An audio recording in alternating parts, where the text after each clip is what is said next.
नीली चोटियों के पास एक घना रहस्यमय जंगल था। इस जंगल के बीचों बीच एक आश्रम था जहां सिद्ध साधु अग्निदेव तपस्या किया करते थे।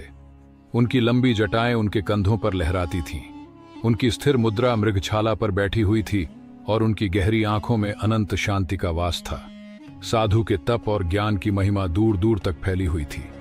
इसी जंगल के एक छोर पर सुमति नाम की एक सुंदर लेकिन दुखों से घिरी हुई स्त्री अपने जीवन की राह खोज रही थी। सुमति एक वीर योद्धा की पत्नी थी जो युद्ध में मारा गया था। जब वह विधवा हुई तो समाज ने उसे तिरस्कार और ताने देने के अलावा कुछ नहीं दिया। उसके मायके वालों ने भी उसे बोझ समझकर दरवाजे से निकाल दिया।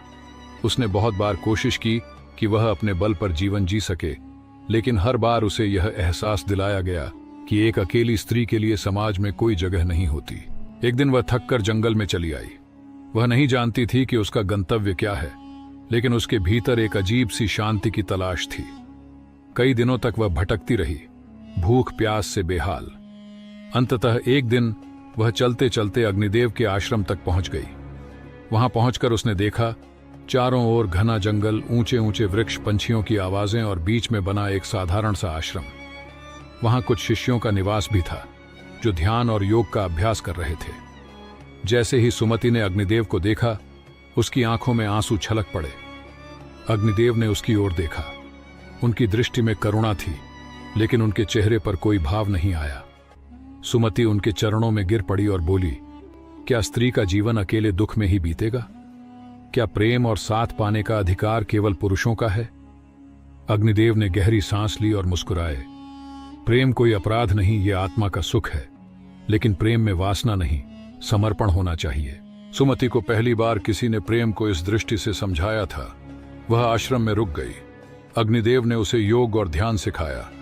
धीरे धीरे सुमति का हृदय हल्का होने लगा, लेकिन कुछ बदल भी रहा था। अब वह साधु की आंखों में प्रेम की एक अनोखी चमक देखने लगी थी। समय बीतता गया और सुमति ने महसूस किया कि वह अग्निदेव के प्रति आकर्षित हो रही थी। लेकिन यह आकर्षण केवल शरीर का नहीं था, बल्कि आत्मा का था। जब वह साधु को ध्यानमग्न देखती तो उसे ऐसा लगता जैसे वह किसी अलग ही लोक में हो। एक दिन जब जंगल में घनघोर वर्षा हो रही थी, सुमति उनके पास आई और पूछा, अगर प्रेम पवित्र है तो क्या एक साधु भी प्रेम कर सकता है? अग्निदेव ने उसकी आंखों में देखा और कहा, यदि प्रेम आत्मा का मेल है तो वह किसी भी बंधन से परे होता है, लेकिन अगर यह केवल शरीर का आकर्षण है तो यह मोह है, और मोह दुख लाता है, अग्निदेव ने कहा। सुमति ने उनके चरणों में गिरकर कहा, मेरा प्रेम पवित्र है, मैं आपकी संगिनी बनना चाहती हूं। अग्निदेव ने उसकी आंखों में झांका। उनके भीतर भी एक हलचल थी। वह वर्षों से अपने हृदय को एक पत्थर बना चुके थे, लेकिन सुमति ने उसमें प्राण भर दिए थे। कुछ देर बाद उन्होंने गंभीर स्वर में कहा, अगर यह प्रेम है तो इसे परीक्षा देनी होगी। हम 7 दिन तक मौन रहेंगे, कोई शब्द नहीं, कोई स्पर्श नहीं। अगर 7 दिन बाद भी तुम्हारा प्रेम बना रहा तो मैं इसे स्वीकार करूंगा। सुमति सहमत हो गई। पहला दिन दोनों ने एक दूसरे को देखा, लेकिन कोई शब्द नहीं कहा। सुमति का मन बेचैन था, लेकिन उसने धैर्य रखा। दूसरा दिन जब वह साधु के पास बैठी तो उसने उनकी आंखों में झांक कर देखा। वहां प्रेम था, लेकिन एक शांति के साथ। तीसरा दिन वह फूलों की माला लेकर आई और उनके पास रख दी। अग्निदेव ने बस मुस्कुरा दिया, लेकिन कुछ कहा नहीं। चौथा दिन वह गंगा तट पर ध्यान कर रही थी जब अचानक एक सांप उसके पास आ गया। वह डर गई, लेकिन अग्निदेव ने दूर से ही उसे शांत रहने का संकेत दिया। सांप चला गया। 5वां दिन सुमति को अनुभव हुआ कि प्रेम केवल साथ होने का नाम नहीं है, बल्कि आत्मा का मिलन है।